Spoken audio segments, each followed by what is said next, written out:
meu coração, que eu já tenho mastigado ela há um tempo. Sabia que seria para uma manhã como essa, um domingo especial, um domingo que nós como nação teremos muitas coisas a definir. Então, na quinta-feira, o Vini compartilhou uma mensagem que nos trouxe muito um senso de alinhamento, de posicionamento. Eu até compartilhei um pouco com vocês que essa manhã o Senhor nos traria um senso de responsabilidade, para nós assumirmos o nosso papel como cristãos, como filhos de Deus, amém? Então, se eu posso dar um título ao sermão dessa manhã, eu daria: assuma os seus boletos, amém? Abre comigo sua Bíblia no livro do profeta Isaías, capítulo 39.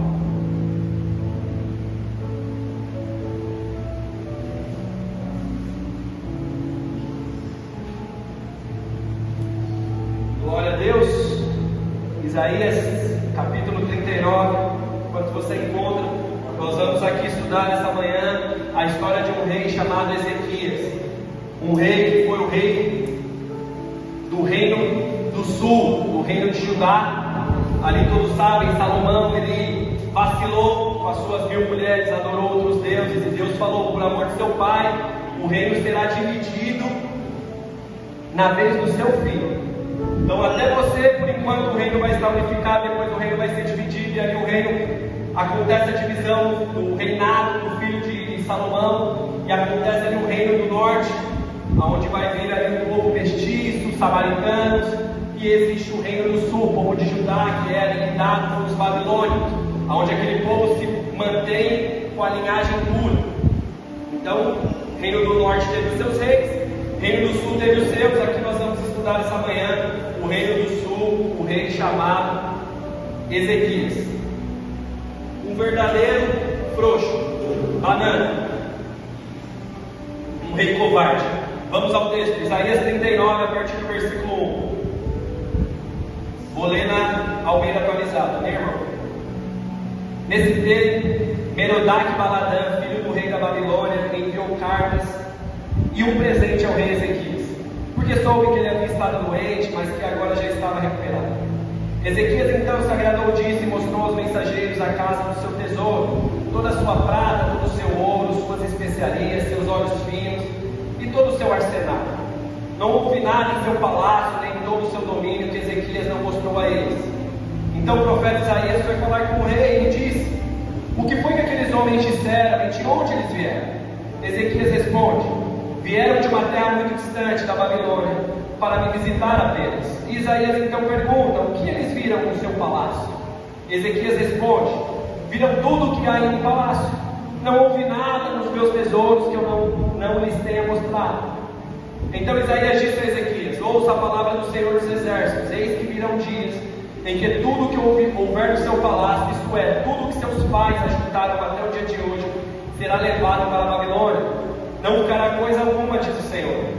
Alguns dos seus próprios filhos, gerados por vocês, serão levados para os que sejam eunucos do palácio da Babilônia.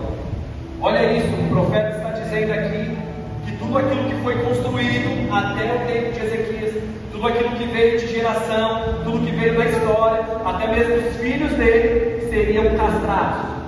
É isso aqui que o profeta está dizendo, continuando. Então o rei disse a Isaías: boa é a palavra do Senhor que você falou. Pois ele pensava assim: enquanto eu viver, haverá paz e segurança. Feche seus olhos, vamos orar. Pai, eis-nos aqui, Senhor. Eis-nos aqui, sua palavra foi lida e será exposta neste momento. Que em nome de Jesus, Pai, não seja eu, mas seja teu Espírito Santo neste lugar. Vem e flua, Pai, da sua maneira.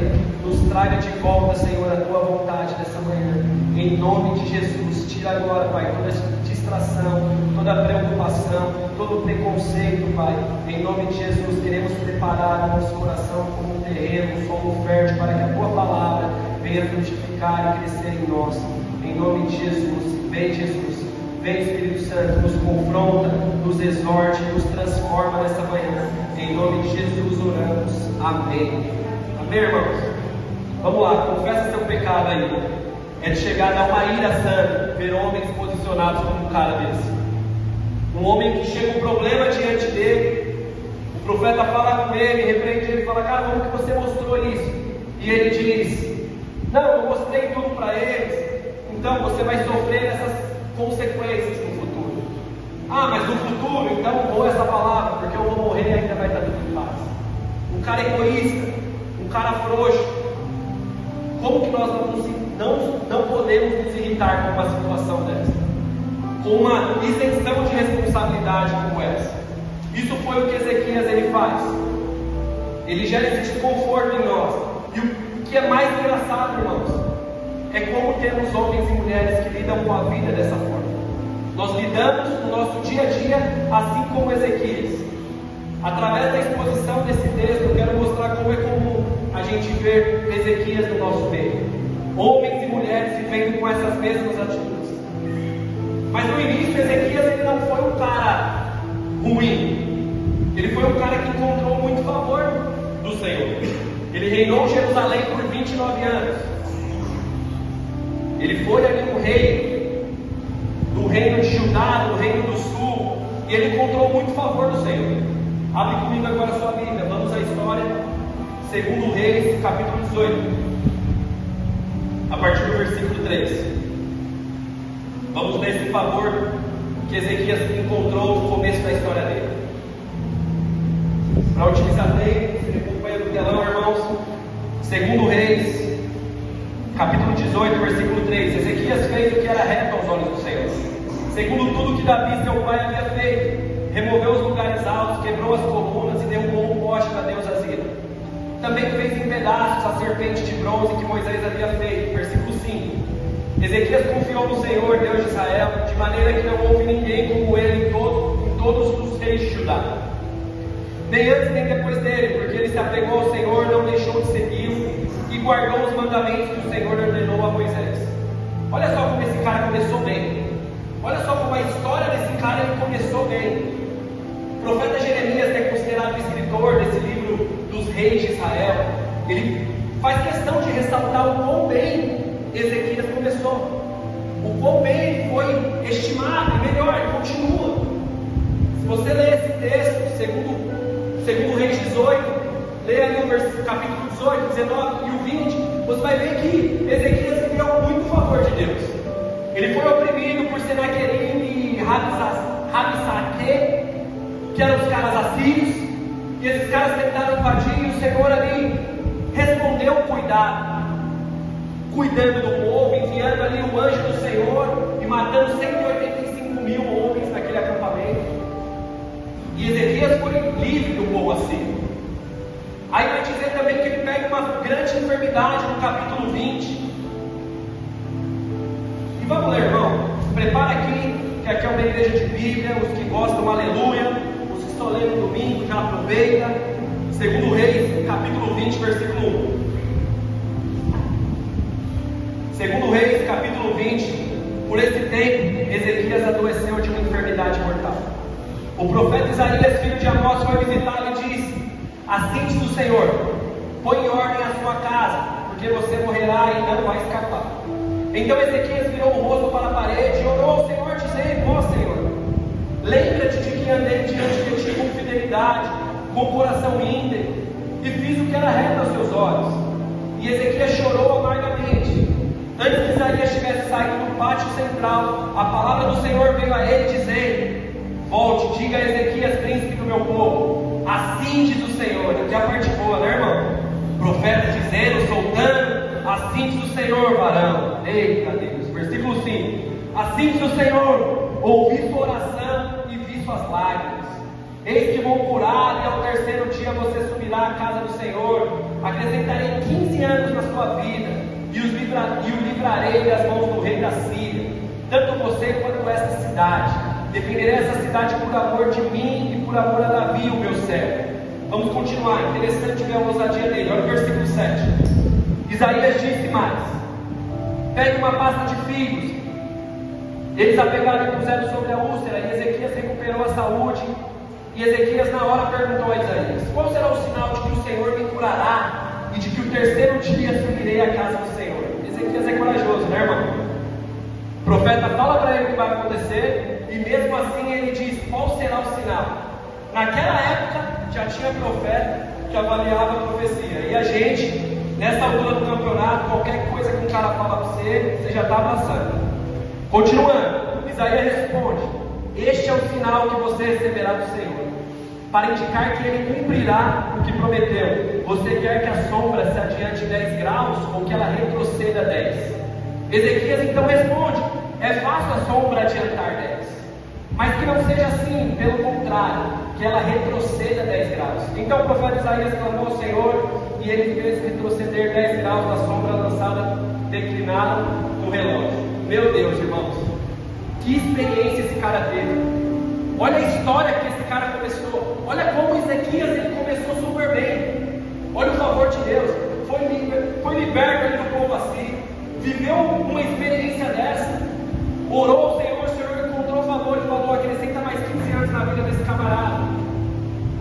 Eu quero que esse cara viva mais. Ele foi ousado, falou: Deus, como o Senhor vai me mostrar isso? O que você quer? Faz prova. Qual a prova que você quer? E Deus respondeu a prova. Olha como Ezequias ele começa, irmãos.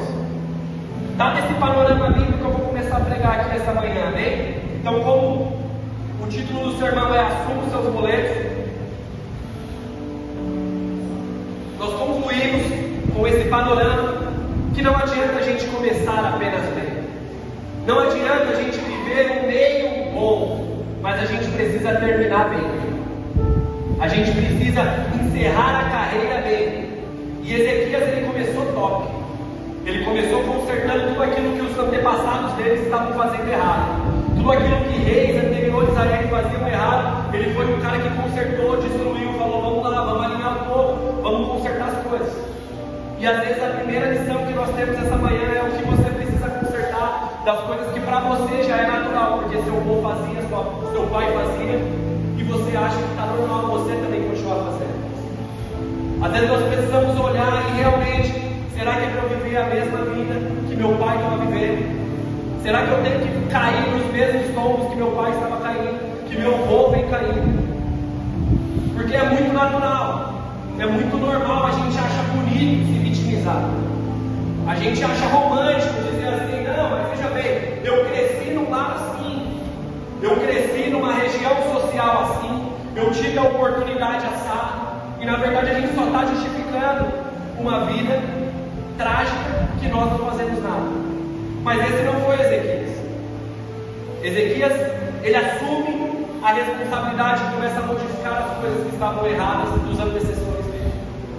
Que você, eu, que nós, nessa manhã, possamos começar a assumir as nossas responsabilidades e parar de se esconder atrás dos erros das pessoas que erraram lá atrás. Somos responsáveis daqui para frente. Daqui para frente nós temos responsabilidade. Não importa o que fizeram ontem, não importa o que fizeram ano passado, não importa o que fizeram na sua infância, o Senhor é poderoso para te curar e você precisa levantar e progredir. É isso que nós precisamos fazer. É isso que nós precisamos fazer. Nós não podemos ficar terceirizando a responsabilidade. Até quando a gente fica vivendo uma vida de tragédia, uma vida triste, e fica só jogando o problema? Não, mas aquela pessoa dá certo porque ela tem oportunidade, aquela pessoa dá certo porque ela tem uma família, aquela pessoa dá certo por... E você, quando que vai começar a dar certo? Quando a gente vai começar a dar certo? Quando a gente vai começar a viver aquilo que Deus nos chamou para viver? Nós precisamos, irmãos, ter uma coisa muito bem clara na vida do crente, e isso é muito importante. A gente não pode ficar levando a nossa vida, um evangelho, pecando como adulto e se arrependendo como criança, como menino. Quase toda semana eu estou tendo que falar isso, irmãos. Isso queima no meu coração. Creio que Deus, nesses meses, nesse início nosso aqui como igreja, Deus está querendo forjar homens e mulheres de verdade. De verdade, cristãos verdadeiros. Então nós precisamos entender como que nós lidamos. Pecamos como adulto e na hora de se arrepender, nós se arrependemos como garotos, como meninos. E isso precisa estar muito definido na vida do crente. A vida do crente tem que ser marcada por uma transparência. A vida do crente tem que ser marcada, irmão, com uma santidade, com uma vida de arrependimento. Isso precisa estar muito latente no nosso coração. Existem coisas para a gente viver aqui, irmão, como igreja, no coletivo, mas também você como individual. Só que para isso nós precisamos assumir posições. Nós precisamos nos alinhar. Nós precisamos despertar para aquilo que Deus nos chama, para aquilo que Deus nos comissiona nesse tempo. O apóstolo Paulo, ele diz em 1 Coríntios 13:11: quando eu era menino, eu fazia coisas de menino, falava como menino, sentia como menino, brincava como menino, pecava como menino. Agora que eu me tornei um homem, eu deixei de lado as coisas de menino. E às vezes a gente não deixa as coisas de menino. Nós não deixamos as coisas infantis, sabe? Nós precisamos se tornar crentes maduros. E glória a Deus, porque eu estou vendo aqui como são cristãos essa manhã. Nós precisamos nos tornar crentes maduros. 1 Coríntios 14:20, Paulo também vai dizer à igreja de Corinto que vocês não sejam meninos no entendimento, mas sejam maduros. Maduros. Precisamos ser adultos, irmãos. Não em tamanho, não em idade, mas em entendimento, em conhecimento, em relacionamento com o Senhor. Às vezes nós vivemos numa plataforma muito rasa, quando Deus está nos chamando para mais perto, para mais fundo, mais profundo. Existe muito mais do que aquilo que a gente está vivendo. Irmãos, não é porque eu sou dessa igreja, mas irmãos, que atmosfera nós estávamos aqui nesse momento de adoração, que ambiente estava neste lugar. E às vezes a gente não consegue se entregar, a gente não consegue se doar, a gente não consegue entrar. Por quê? Se Deus está neste lugar, que nós venhamos em nome de Jesus assumir responsabilidades, irmão. Um cristão maduro precisa viver em santidade, em retidão, em justiça. Efésios 4:24, que vocês sejam revestidos dessa nova natureza, em justiça e retidão, firmados na verdade. O crente é firmado na verdade. Quando nós falamos de santidade, nós sempre pensamos, nossa, eu preciso me separar para o Senhor. Quando na verdade a gente só precisa poupar o mundo das nossas maldades. Isso é viver em santidade. É a gente ter domínio e controle. E só poupar as pessoas das nossas maldades. Acho que essa frase eu ouvi do pastor Paulo Borges, e é muito forte. Santidade, às vezes a gente acha que é ficar totalmente excluído em um lugar e não fazer nada, mas na verdade não é só você se controlar e se poupar as pessoas do seu lado, da maldade que está no seu coração, das suas atitudes. Isso é a gente viver uma vida santa, irmão. Todos nós temos pecados, irmãos, mas nós precisamos todo dia tomar um banho de arrependimento, todo dia, irmãos, tomar um banho lá na cruz. Essa é a vida do crente. Essa é a vida do crente. É assim que nós conseguiremos prosseguir e avançar uma luta diária. Muitas vezes, sabe, você para vencer essa sua luta, esse pecado seu, você precisa ser, irmão, radical, violento com ele. Para a gente viver uma vida santa, às vezes a gente tem que ser violento com o nosso pecado, senão não vai. Não vai. É antagônico isso, mas é a verdade. Que possamos ser crentes radicais com o nosso pecado. Que a gente venha lutar dia após dia lutar contra ele. Às vezes a gente começa tão bem a nossa caminhada, mas a gente acaba no meio do caminho esfriando, desanimando. Aí a gente termina mal, assim como Ezequias. Ezequias, ele começou super bem, ele encontrou o favor do Senhor. Ezequias, ele viveu milagres, mas ele terminou mal, irmão. Ele termina uma vergonha, e essa vergonha no final é uma hipocrisia, né? Enfim, é hipocrisia. Viveu toda vez, né? E no final ficou torto. E Jesus, ele é muito contra a hipocrisia. Jesus, ele batia de frente contra a hipocrisia. Ele sempre rebateu ali os fariseus: vocês aí têm uma máscara social, mas por dentro estão podres, hipócritas. Esse era Jesus. Ele rebatia esse estereótipo, essa parte por fora, quando na verdade o íntimo estava totalmente destruído e desanimado. Nós não podemos ter essas marcas, sabe, irmão? Essas máscaras sociais. E aqui eu sempre falo, irmão, ser crente aqui no nosso domingo, na nossa quinta, no nosso grupo da igreja. Irmão, é bênção, todo mundo é crente. A questão é quando a gente está lá dentro da nossa casa. Como que você é dentro da sua família? Porque ali não existe máscara, ali é a nossa vida. É a verdade nua e crua. Ali eu sou o que sou. Não tem como eu enganar minha esposa 24 horas por dia. Não tem como eu passar por uma imagem dos meus filhos 24 horas por dia, 7 dias na semana. Como nós temos sido dentro da nossa casa? Como nós temos sido, irmão, aqui na nossa reunião congregacional? Moleza, fácil. Todo mundo dá glória. Todo mundo roda no manto, vive no Espírito. Mas e quando a gente sai daquela porta? Como é a nossa vida em Espírito com o Senhor? Como são os nossos relacionamentos com Ele? Essa tem que ser a nossa luta, irmão. Diante da nossa vida comum, dia após dia, vivendo o favor do Senhor dia após dia, mas se mantendo firme, confiante, não desanimando. Eu vejo, irmãos, muitas pessoas, sabe, vivendo assim como Ezequias. Pessoas que começaram bem, que já tiveram experiências com o Senhor, pessoas que já queimaram um dia, pessoas que já arderam, já foram testemunhos de grandes milagres do Senhor. Mas em algum momento da história eles desanimaram. Eles falaram: quer saber, não é mais para mim esse negócio. Quer saber, já fiz o que eu tinha para fazer, agora eu não tenho mais responsabilidade. Deixa arder, deixa para os próximos. Deixa para quem tem gás. E a gente se isenta. Deus nos chama para viver uma constância, irmão. Subindo, progredindo, de glória em glória. Às vezes na segunda a gente já fala: para suave, estou de boa, para mim já é suficiente. Deixa para o próximo que está vindo. Que nós não sejamos assim como Ezequias foi. Você pode me perguntar assim, né? Nossa, mas por que as pessoas desanimam? Por que no meio da caminhada as pessoas elas esfriam? Irmão, a minha teoria ela é muito simples. Entenda bem o que eu vou falar para você. A minha teoria é muito simples. Hoje, infelizmente, o Evangelho está sendo muito apresentado como um produto. Esse é o Evangelho apresentado. Sabe aquele vendedor ligeiro? E nada contra os vendedores aqui, eu sou um vendedor.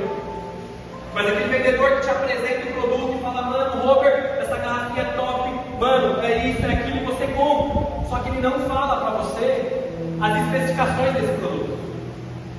E aí, como nós não lemos o manual do produto, a gente não sabe como que é o produto. A gente não sabe como é o produto. E a gente comprou. E a gente está de boa. Ou seja, venderam algo que a gente não sabe usar. Aí as pessoas chegam numa igreja séria, numa igreja verdadeira, e elas começam assim: nossa, não me contaram que para seguir a Jesus eu tenho que ser honesto. Nossa, ninguém me contou que para eu seguir Jesus eu não posso ter amante. Ah, não, mas ninguém me contou que para eu seguir Jesus eu tenho que pagar as minhas dívidas, eu não posso ser um pilantra lá fora. Ah, não, mas ninguém me contou que para eu seguir Jesus eu não posso fornicar com a minha namorada. Ah, não, mas ninguém me contou que para eu seguir Jesus eu não posso ficar viciado em pornografia. Ah, não, mas ninguém me contou que para eu seguir Jesus eu tenho que amar minha esposa assim como Cristo amou a igreja. E muitas vezes a gente ama mais a nossa mãe do que a nossa esposa. E a gente encontra uma geração de bebezão de 30, 40, 50 anos que ama mais a mãe do que a esposa. Não, ninguém nunca me contou. Como Jesus não tivesse falado: tesouro, sai da sua casa, vai ser ruim com a sua mulher, assuma a responsabilidade. Ah não, pastor, ninguém nunca me contou que para eu seguir Jesus eu tenho que ser uma mulher submissa, respeitar o meu marido, se submeter a ele. Ninguém me contou, e a gente vive dessa forma. É dessa forma que está acontecendo, irmão. Você pode falar: nossa, que ultrapassado, que antiquado falar isso. Ninguém me contou que no casamento eu não preciso ser feliz, eu preciso ser fiel. Ninguém me contou isso. E eu compartilhei com vocês. Semana passada eu estava celebrando o casamento, irmão. E eu amo celebrar casamento. Eu gosto. E eu sempre falo para os noivos: falo, você está casando, cidadão, não é para você ser feliz, não. É porque você já é feliz, você já é completo, e agora você encontrou uma pessoa que também é feliz e completa, e juntos vocês serão felizes. Quando o casal já começa assim: não, eu já estou com as minhas dores pela metade, eu vou encontrar minha outra metade, já está duas metades, duas mulas sem cabeça, já não vai dar certo. Casamento não é para criança.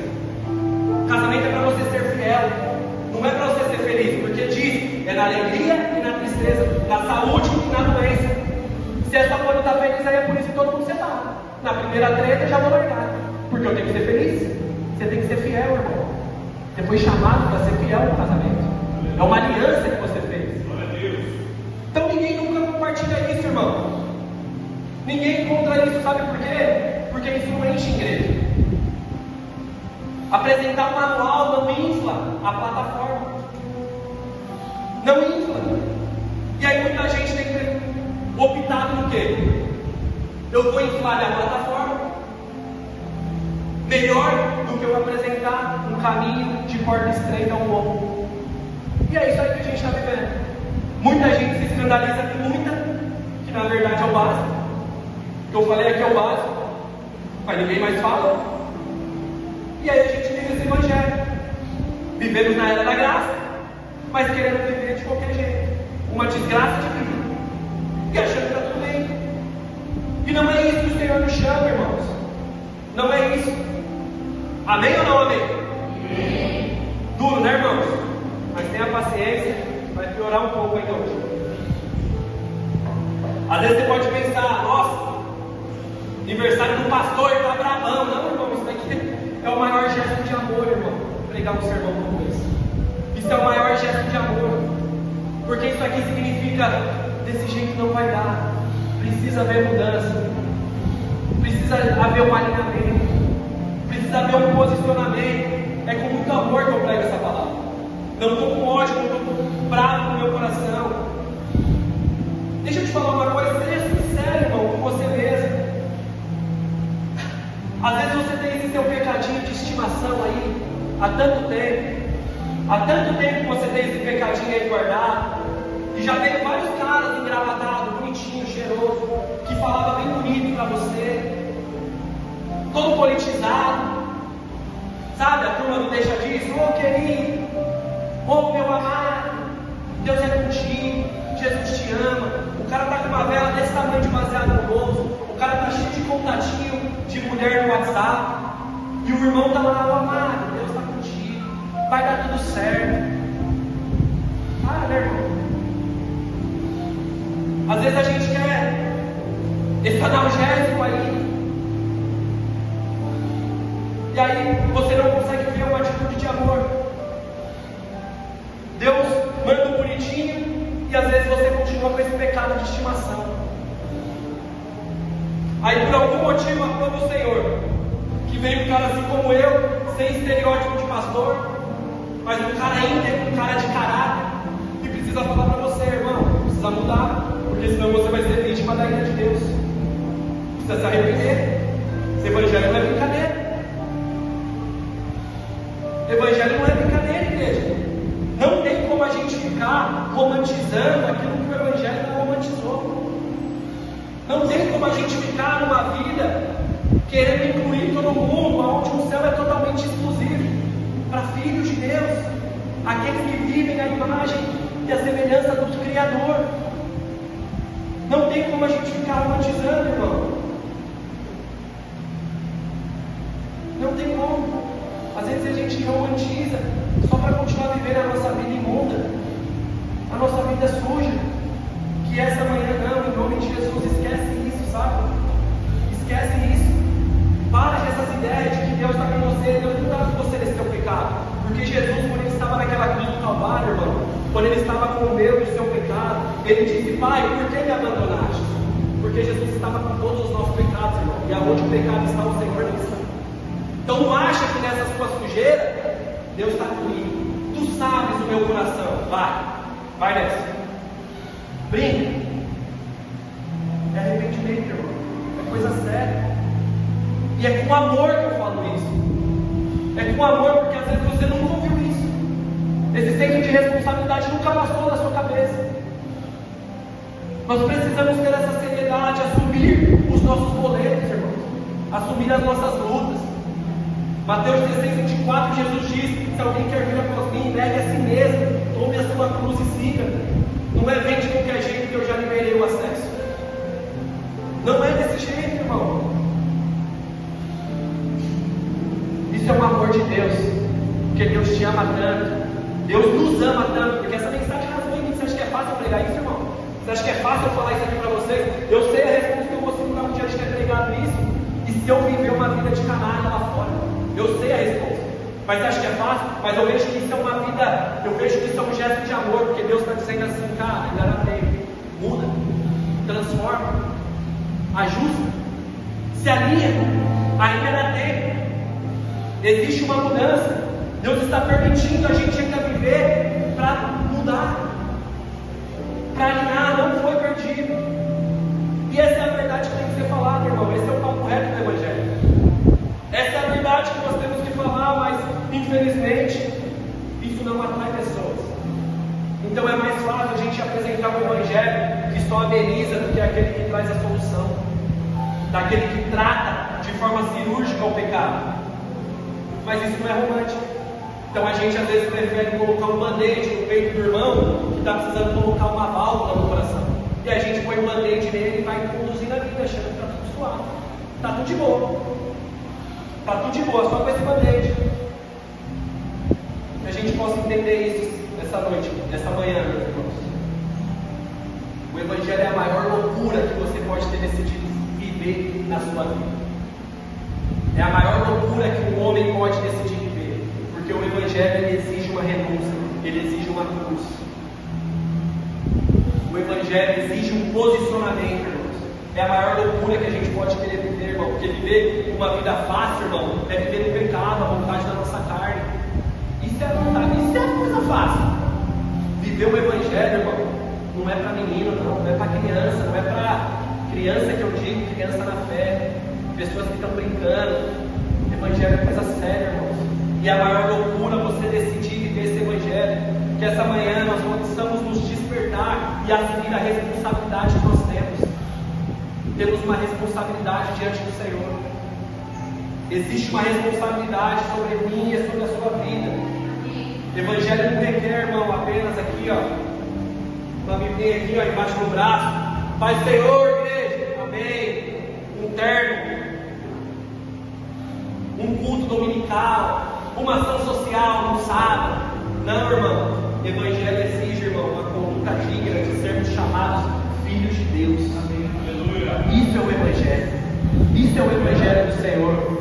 Não existe Evangelho sem doutrina, sabe? Um Evangelho sem santidade, sem renúncia, sem posicionamento. Não existe, igreja. A vida do crente é muito semelhante à vida de Ezequias. Porque quando nós crescemos, quando nós estamos conhecendo o Senhor na fé, nós somos como um bebê. O bebê é o quê? Uma criança. Capitão. Pai, eu quero isso. Pai, eu quero aquilo. E Deus é tão bom que Ele dá. Você pede isso, Deus dá. Você pede aquilo, Deus dá. Só que a partir do momento que você amadurece, que você cresce, que você já tem experiências com o Senhor, você não fica mais no Pai, me dá isso. E sim, Deus, como que eu faço para solucionar aquilo?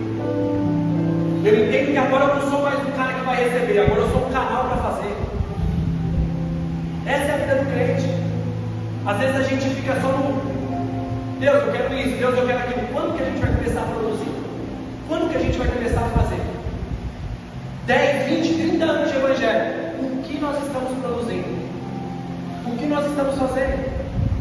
Somos maduros ou somos crianças ainda? Estamos entrando ontem na fé. Essa é a vida do crente, irmão. Que nós possamos entender as nossas responsabilidades e dizer: Deus, eis-nos aqui. Eis-me aqui. Eis-me aqui, Senhor. Eu estou aqui para assumir o meu papel. Deus, Ele livrou Ezequias, irmão, dos assírios, depois curou ele da enfermidade. Depois, no momento dele amadurecer, no momento dele ser responsável, ali a hora que Isaías apresenta e fala: mano, você vacilou, cara. Como é que você mostrou isso para os nossos inimigos? Ele foi um cara que se isentou, que ele falou: quer saber, não vai acontecer no meu tempo. Deixa arder. Deixa quieto. Não tem mais a ver, sabe? Às vezes você tem aí, não sei, em nome de Jesus, ninguém tenha uma doença numa fase terminal, com um diagnóstico médico, já tenha dado, você falar: quer saber? Para mim depende que vai acontecer as coisas. Eu não estou nem aí. Porque Deus é o último que dá a palavra, irmão. Cada um de nós aqui temos responsabilidades e coisas a ser feitas. Enquanto o Senhor não nos recolher, estamos em missão. Não existe reservista no céu, não, irmão. Não existe reservista no céu. Nós estamos em guerra, estamos em missão. E a guerra é uma guerra contra o pecado. Essa é a guerra do crente. Contra o pecado. Vivemos uma geração, irmão, que é muito comum o crente ser isentão, sabe? O Everton é crente, ele é bonzinho, mano. Ele é bonzinho, ele não reclama de nada, ele não se posiciona em nada, ele não fala nada, sabe? Ele não gosta de conflito. Ele é um cara de boa, porque o crente tem que ser um cara de boa. Você pode falar, pastor, eu vou ficar me dispondo? O crente vai ficar se dispondo? E é muito engraçado, irmão, porque a Bíblia, ela é comparada não como um travesseiro que fica de boa, mas como uma espada. E por que nós somos assim tão de boa com as coisas? Porque nós não nos posicionamos e nós aceitamos tanta coisa. Às vezes o evangelho ou o tipo de cristianismo que você tem na sua cabeça é o que você mesmo criou. É o que você mesmo preferiu acreditar. Somos cidadãos dos céus, irmãos. Adoramos esse louvor aqui essa manhã. A Carol pregou algumas semanas atrás. Irmãos, a nossa missão é trazer essa cultura do céu aqui para a terra. É viver esse céu aqui na terra. Tudo aquilo que está disponível para nós no céu, nós temos que, através do nosso posicionamento, do nosso alinhamento, da nossa conduta de vida, demonstrar aqui na terra.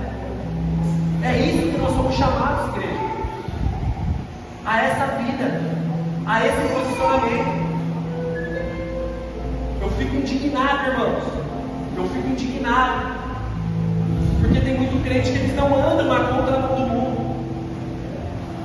Muito crente, sabe? Que é muito docinho. E o crente tem que ser um cara indigesto para a sociedade. Porque ele anda na contramão do mundo. Ele não é um cara fácil de digerir. Porque a luta dele já é contra ele mesmo. Porque ele tem um pecado. A raiz do pecado está nele. Então não tem como ele ser gostosinho para todo mundo. O crente é uma pessoa indigesta. E eu lembro de uma frase de John Stott, um teólogo anglicano, que ele diz assim: o diagnóstico do mundo já foi dado. Eu não me preocupo com o mal do mundo. O que eu me pergunto é: aonde foi parar o sal e a luz? Olha que forte isso. Eu não me preocupo com a maldade lá de fora do mundo, porque o diagnóstico já está dado. A questão é: o que houve com o sal e com a luz? Em outras palavras, eu não me preocupo com a bagunça lá de fora. Eu não me preocupo com a gritaria dos maus. O que nos preocupa é o silêncio dos bons, a omissão dos bons, dos verdadeiros. É isso que nos preocupa, irmãos. A isenção, a falta de se posicionar, sabe? De ser responsáveis. Precisamos ter esse senso de responsabilidade essa manhã. Precisamos ter muito claro, irmão, que um cristão, irmão, ele faz aquilo que agrada a Deus, ele rejeita aquilo que ofende a natureza de Deus. É isso que é ser crente. Nós somos a favor daquilo que agrada a Deus e nós rejeitamos tudo aquilo que rejeita a natureza de Deus. É simples assim, irmão. Não tem como a gente escapar. Mas eu não preciso amar pessoas. Precisa, irmão. E é o maior gesto de amor quando a gente discorda e fala: cara, eu acho que está no caminho errado, eu acho que existe uma saída, eu acho que você precisa mudar. Isso é o maior gesto de amor. E às vezes a gente vem impregnado na nossa mente que o maior gesto de amor é o quê? Não, deixa o cara falar, não vou concordar com esse louco aqui, deixa o assunto rodar. E a gente não está amando a pessoa, porque está deixando ela perdida no engano dela. Aleluia! Irmão, essa palavra ela rasga muito o meu peito. Eu gosto de culto assim. Culto aonde está rasgando os corações. Isso é o que gera transformação, irmão. João 8,32. Conhecereis a verdade e a verdade liberta. Eu gosto dos cultos pentecostal, irmão. A gente aqui, aleluia, glória a Deus. Mas, irmão, esse silêncio aqui, ó, traz mudança, traz transformação. Isso é importante, irmãos. Isso é importante para nós. Precisamos ser crentes. Precisamos ser crentes, assim como o apóstolo Paulo 1 Coríntios 11, Paulo ele diz: sejam meus imitadores, assim como eu sou de Cristo. E uma pergunta clichêzona: você consegue falar para alguém te imitar? Será que você tem essa... Você pode falar isso? Irmão, alguém te imitar, imitando a Cristo, não é na divindade dele, mas é você ser honesto, você ser íntegro, você ser reto, você ser autêntico, você ser posicionado, você ser aquele que peca, mas também já que se arrepende. Você não vive em pecado, você caiu em um pecado. Também não é pecado primário, não. Será que nós falamos isso? Nós conseguimos falar para as pessoas: ei, me segue, me imita, que eu estou imitando a Cristo. Será que a gente pode falar isso, irmãos? O que mais me tira do sério, sabe? São homens e mulheres, líderes religiosos, pastores, que falam assim: ó, faz o que eu falo, mas não olha para mim não. Não olha para mim não, olha para o Senhor. O cara está falando: faz o que eu falo, mas não faz o que eu faço. Olha que ponto que nós chegamos. Olha que ponto. E não é porque eu sou pastor aqui, não, irmãos. Antes, quando eu era líder, irmãos, eu sempre tive esse posicionamento, porque eu sei a verdade que eu vivo. Eu sempre falei para as pessoas, falei: cara, eu não sou um cara perfeito, mas irmão, conheça a Cristo, imite a Ele, e se quiser pode olhar, porque eu estou imitando Ele. Eu vivo para isso. Isso é a verdade que eu carrego, isso não é uma arrogância, mas é uma certeza que eu estou vivendo aquilo que eu prego, aquilo que eu acredito. O crente que tem que estar preparado para Deus voltar hoje. Se Ele voltar hoje, tem coisa para você fazer? O que está faltando a gente fazer? Isso é o que deixa eu mais doido, irmão. Conheça Cristo, imite a Ele. E demonstre isso para as pessoas. Aqueles que precisam falar assim: mano, anda aqui do meu lado, vem aqui, vamos junto, porque eu sei para onde eu estou indo, eu sei o que eu estou fazendo. Isso nós precisamos viver, igreja. Não é arrogância. E se parecer com o Senhor não está relacionado à estética, não está relacionado ao estereótipo, não está relacionado, sabe, aos seus hobbies, à sua roupa. Não, irmão, está relacionado ao seu caráter. É o caráter que precisa imitar Cristo. É o caráter que precisa. Pessoas podem falar, sabe, irmãos? Pessoas podem falar para mim: fala, pô, mas você, mano, pastor que fala assim, beleza?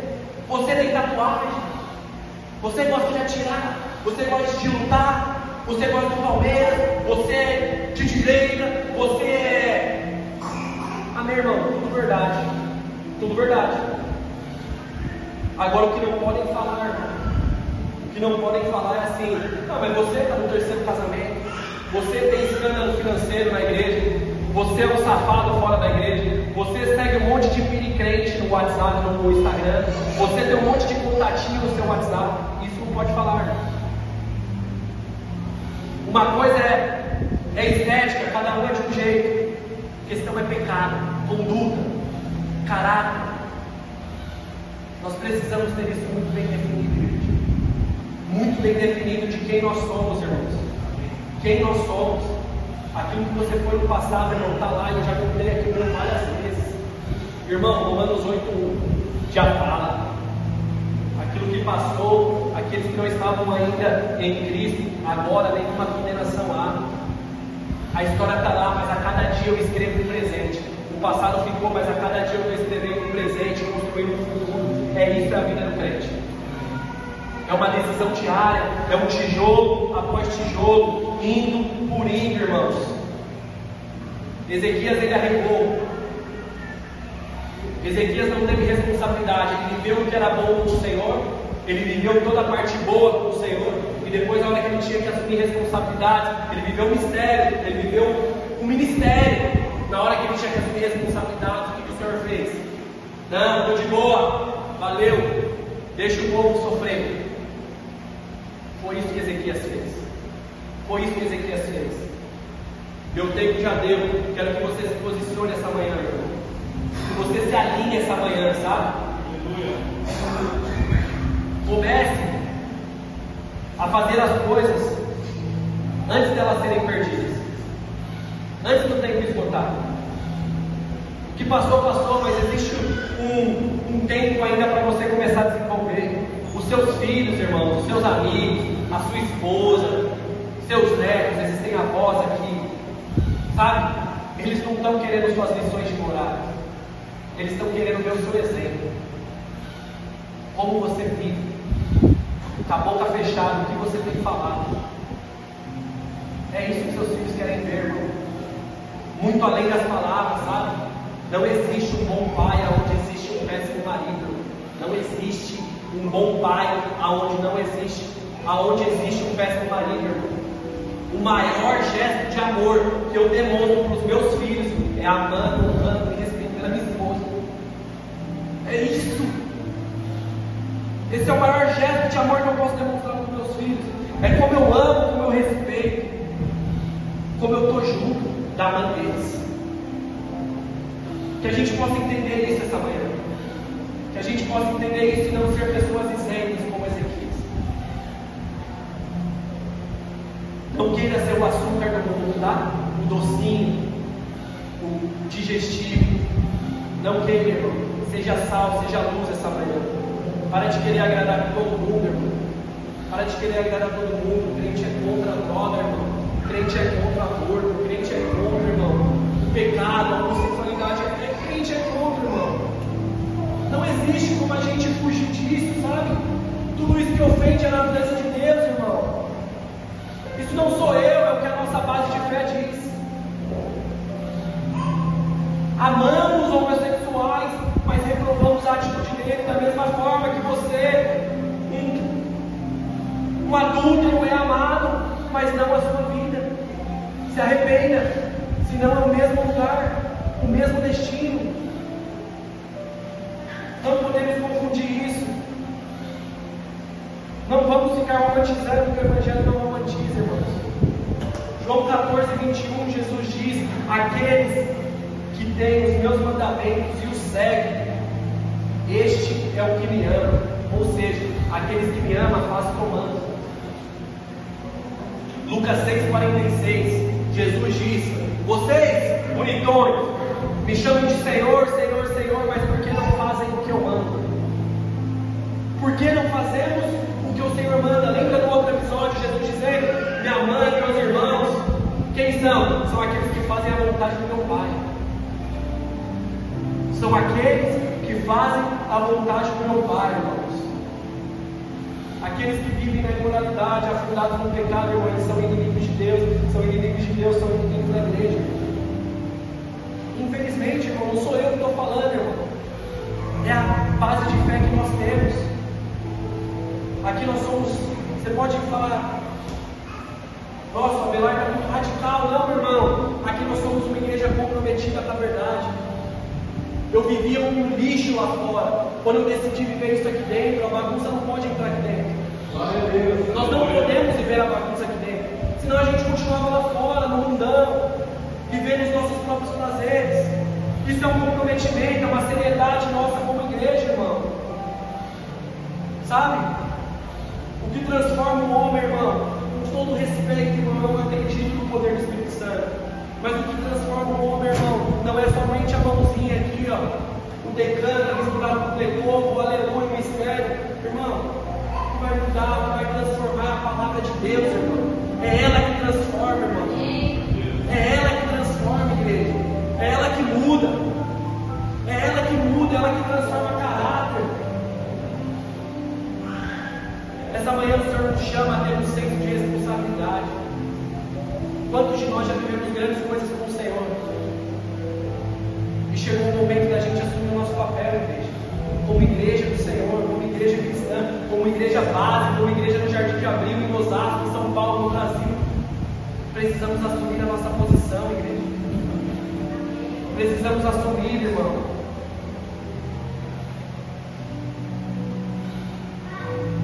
Precisamos resgatar, assim como o Wesley falou, o primeiro amor, sabe? Resgatar a sã doutrina. E quando eu digo sã doutrina, não é usos e costumes, não, irmão. Domingo passado eu estava com roupa de crente, camisa social, roupa social para do casamento, mas não é uso de costumes não, irmão.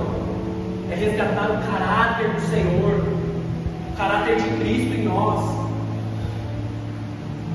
Trazer a essência, querer viver uma vida reta, santa, irmão. Uma igreja sem Bíblia, uma igreja que tem um monte de regra. Você tem que fazer isso, tem que fazer aquilo, tem que fazer aquilo, tem que fazer aquilo outro. Uma igreja, irmão, que tem a Bíblia não precisa de regra, porque a Bíblia é a nossa regra de fé.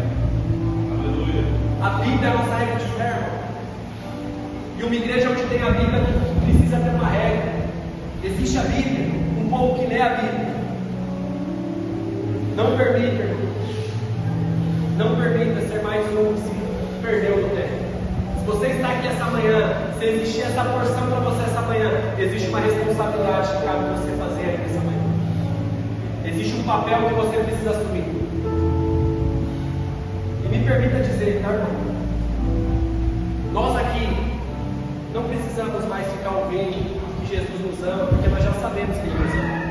Nós não precisamos ficar aqui ouvindo que Jesus ressuscitou da cruz, porque nós já sabemos que Ele ressuscitou da cruz. Nós não precisamos ficar aqui ouvindo que Jesus vai voltar, porque nós já sabemos que Ele vai voltar. O que a gente precisa fazer é viver uma digna vida de filho de Deus. É isso que nós precisamos viver. Uma vida, um caráter transformado como nova criatura do Senhor, capaz de viver somente através do Evangelho. É isso que nós precisamos, igreja. É isso que nós precisamos, irmãos. Se coloque de pé, irmão.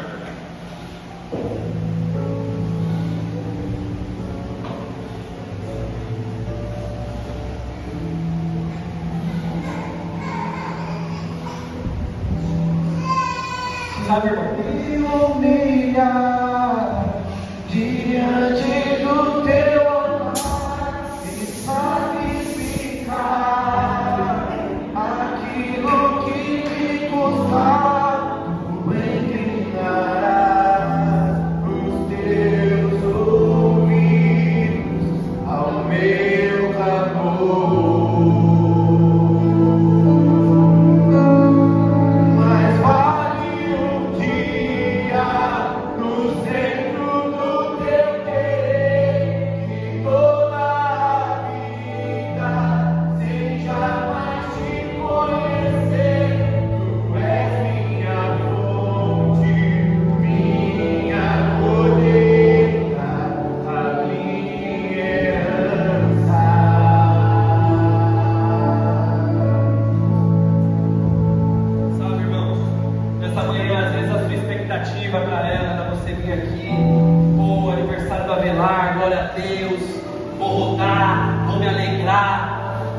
Irmãos, vou falar em línguas, glória a Deus, nós cremos em tudo isso. Nós como igreja, nós cremos em tudo isso, mas entenda uma coisa, irmão. Muito mais do que viver o êxtase emocional é a gente viver uma transformação, uma revisão da nossa vida e da nossa base de fé. Isso vale muito mais do que o êxtase no momento emocional ali, irmão. Precisamos de um basta, tá bom, igreja? Precisamos dar esse basta, irmão. Não podemos viver culto em culto, semana em semana, e na nossa vida fora da igreja, viver uma vida sem vergonha, suja. De que vale, irmãos? Quem nós estamos enganando? Quem nós estamos enganando? Não podemos viver uma vida que envergonha o nome de Jesus. Ele não morreu e ressuscitou, e em breve voltará para buscar eu e você que tem envergonhado o nome dele. É pela graça, mas não é de qualquer jeito, irmão. Em nome de Jesus, feche seus olhos. Quero orar com você, depois a gente vai orar novamente esse louvor. Feche seus olhos. Eu creio que Jesus já falou, o Espírito Santo já falou aqui neste lugar aquilo que precisava ser falado. Eu só te peço, de verdade, que você não deixe essa palavra entrar no seu coração como uma acusação, não, irmãos.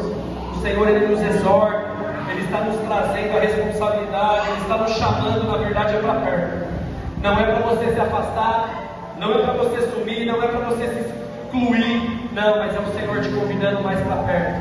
É Deus te dando um chacoalhão e falando: e aí, cara, existe muita coisa para você. E aí, moço, existe muita coisa para você. Vamos parar, existe muita coisa para ser feita.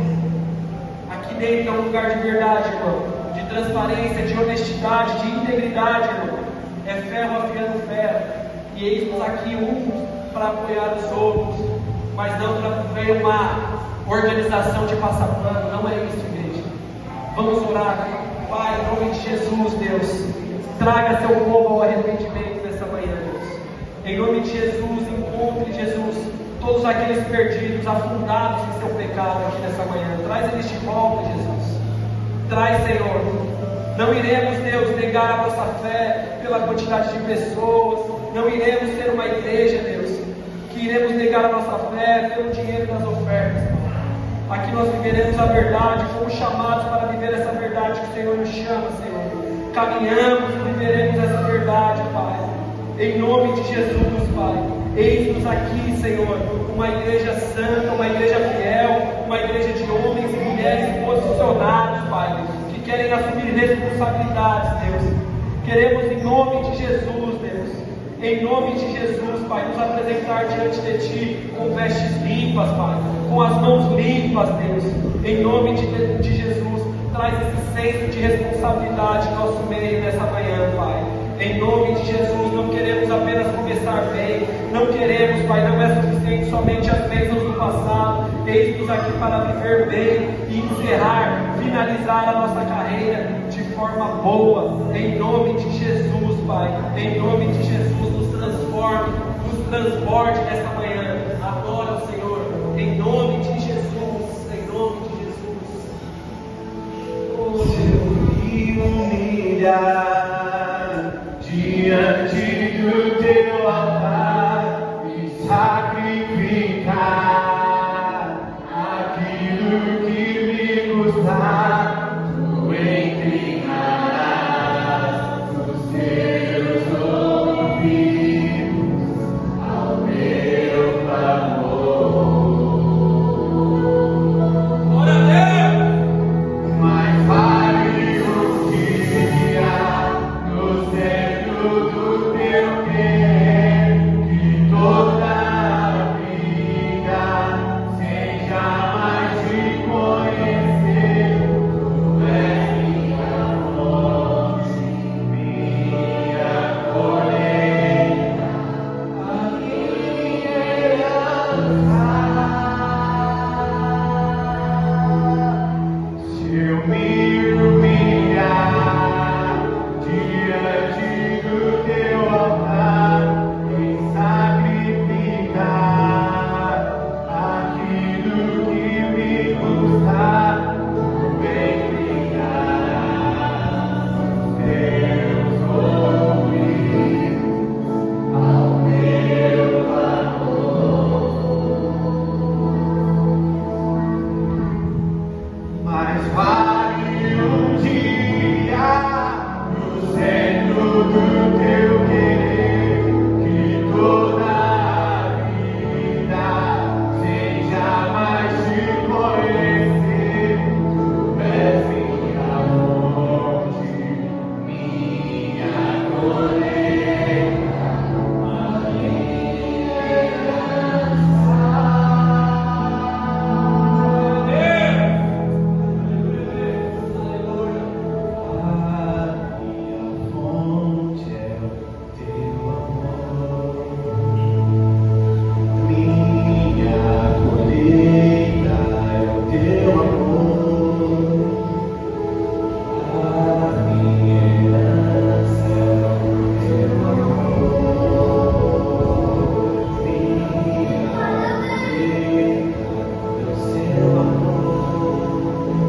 Glória a Deus, irmãos. Aplauda o Senhor, aplauda o Senhor.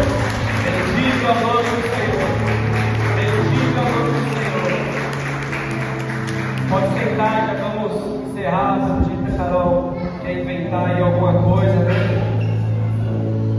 Só concluir, irmãos. Meu convite essa manhã é de verdade ajudar você a resolver esses seus BOs aí, esses seus boletos em aberto. De verdade, nós estamos aqui, nós somos uma igreja para um ajudar o outro. Que você possa entender que essa palavra não é uma palavra de acusação, mas é uma palavra de verdade. E eis-nos aqui uma igreja para ajudar, para apoiar, para fortalecer a verdade, o ajuste, a mudança. Então não saia daqui, sabe, com um sentimento de exclusão ou afastado. E eu sempre digo isso. Quando a palavra é pregada, não se pede desculpa. É que eu não estou pedindo desculpa para ninguém. A palavra foi pregada. Mas que você entenda que existem pessoas que querem te ajudar a mudar. Pessoas que querem te ajudar a assumir responsabilidades, a enfrentar suas lutas, porque aqui nós temos várias também. Ninguém aqui é perfeito, irmão. Eu tenho problema na minha casa. Tem dia que a vara canta lá com as crianças. Tem dia que eu me estresso com a minha esposa, eu tenho conta para pagar. Mas eu tenho um Deus, irmão, que me supre em cima de todas essas necessidades. E eu tenho vários irmãos que estão aqui para um afiar o outro, um apoiar o outro. Então que você, se você não tem esses irmãos, eis-nos aqui para te dar esse apoio. Amém? Era isso que eu queria falar para você nessa manhã. Em nome de Jesus, o Senhor tenha de verdade colocado corações aqui. Que você saia daqui nessa manhã realmente decidido a assumir um papel, a assumir uma posição de cristão. É uma manhã de decisão, eu falei para vocês. É uma manhã de decisão. Uma decisão da sua vida daqui para frente. Se você ainda não votou, também é uma decisão das urnas. Alguma coisa vai precisar ser feita, sabe? A igreja não tem, nunca terá e não deveria ter em algumas políticas de estimação. Aqui não tem, irmão. Mas escolha de verdade aquele que melhor vai te representar nas suas pautas, nas suas verdades. Às vezes a nossa corrupção ela já começa no nosso voto, porque a gente vota naquilo que a gente pode ganhar e acaba negando os nossos valores, a nossa fé. Então tenha muita consciência do que você está fazendo, do que você vai fazer. Meu voto é óbvio, irmão, mas eu deixo muito bem claro, sabe? Eu jamais seria um membro de uma igreja que esse meu candidato se ele fosse um pastor, porque ele não tem caráter moral para ser um pastor. Mas eu entendo que Deus aprova, que ele é uma ferramenta, e numa guerra nem todos os amigos estão juntos, mas são aliados para um bem comum. Você faça a sua decisão com responsabilidade, com sabedoria. Assuma já a sua responsabilidade, não se isente também nas urnas. Saiba o que você está fazendo, amém? Glória a Deus. Vamos aos avisos.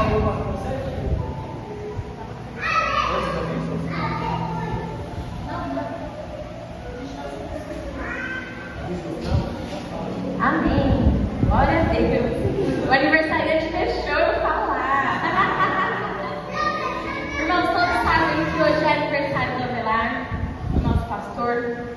E nós não podíamos deixar de desejar um feliz aniversário para ele, de abençoar a vida dele. Então eu quero ler aqui.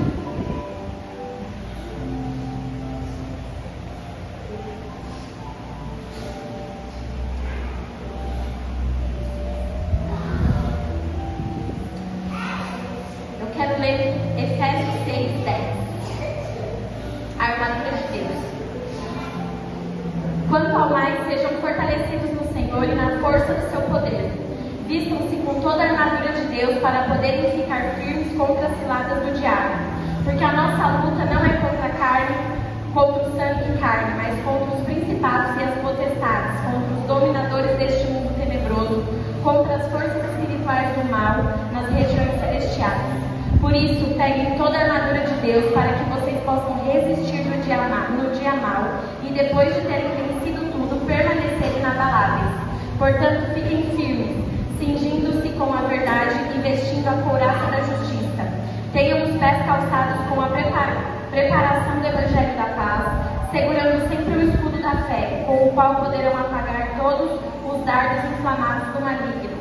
Usem também o capacete da salvação e a espada do Espírito, que é a palavra de Deus. Orem em todo tempo no Espírito, com todo tipo de oração e súplica. E para isso vigiem com toda perseverança e súplica súplica por todos os santos. E orem também por mim, para que no abrir da minha boca me seja dada a palavra, para com ousadia tornar conhecido o ministério do Evangelho, pelo qual sou embaixador em cadeias, para que em Cristo eu seja ousado para falar como me cumpre fazer. Então hoje, irmãos, que nós possamos orar para que ele seja revestido com toda a armadura, porque ele tem ousadia, ele vem com a força, ele traz a palavra, e que nós sejamos intercessores para que toda a armadura venha sobre a vida dele, para que ele continue trazendo o Evangelho, que ele continue nos afiando, que nós possamos sempre afiar os outros. Então, que a gente hoje possa orar por ele, para que ele seja revestido com toda essa armadura, amém? Coloque-se de pé, vamos orar. Senhor, em nome de Jesus, Pai, eu oro, Deus, pela vida do meu marido. Senhor, abençoa a vida dele, Pai. Cuida dos caminhos dele, cuida dos caminhos da nossa família, Senhor. Eu te apresento, Pai, as nossas vidas, Senhor.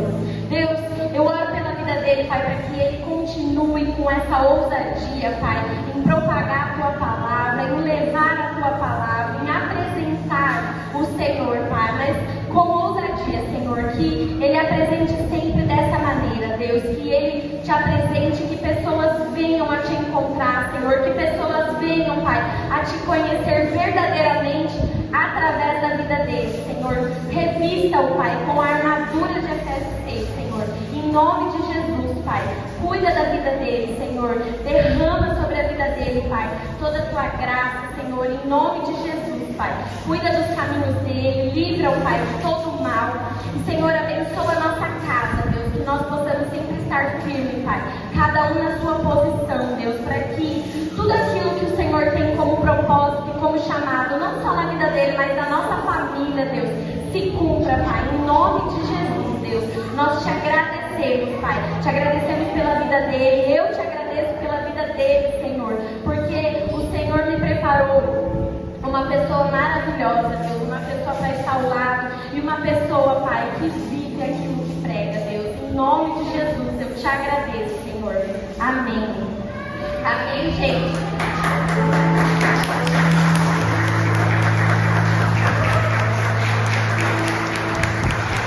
E agora, vamos cantar o parabéns, né? Vamos cantar o parabéns? Então vamos cantar o parabéns um pouquinho mais rápido. E o parabéns pro papai. Parabéns.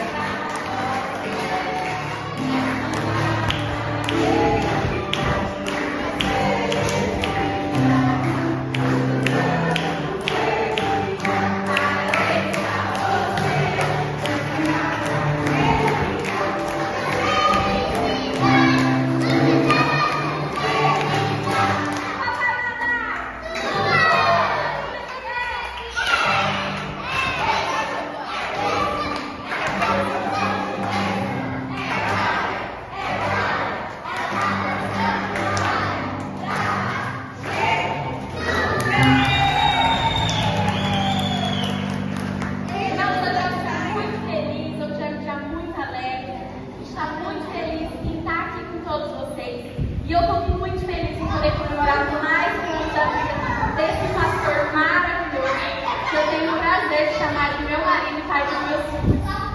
Amém? Amém, irmãos. Glória a Deus. Obrigado por todo o carinho. Você que está ali para não está visto agora.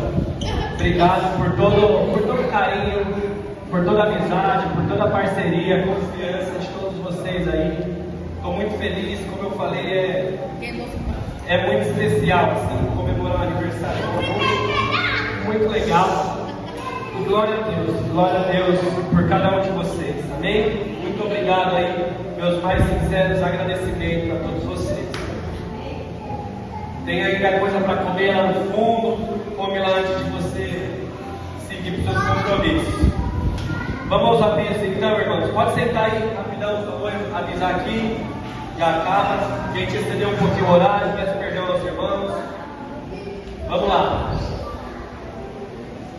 Bazar então é sábado que vem, das 10 às 3, das 10 às 15 horas. A gente vai ter o nosso bazar aqui na igreja.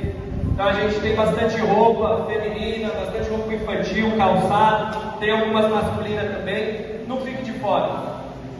Vem, prestigia, tiver algumas peças, consegue trazer também na semana.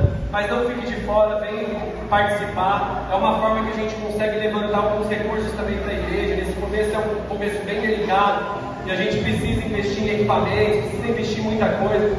Mas vem com o coração para você abençoar e também sair aí com alguns presentes. Amém? Então nosso bazar sábado que vem. Domingo que vem a gente tem a ceia. Glória a Deus. Ceia do Senhor às 9h30. E a gente vai ter também a apresentação dos novos membros. Então, muita gente faltou hoje. O pessoal mandou mensagem para mim.